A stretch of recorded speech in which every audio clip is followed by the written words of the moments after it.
Did you know that when you sneeze, air blasts out of your nose at a staggering 160 kilometers per hour? That's faster than a cheetah running.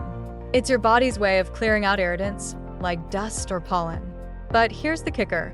That powerful sneeze can send tiny droplets flying up to 30 feet away. So, the next time you feel a sneeze coming on, remember, it's not just a simple reaction. It's a high-speed air show. And that's why covering your mouth and nose is so important. Let's keep those droplets contained.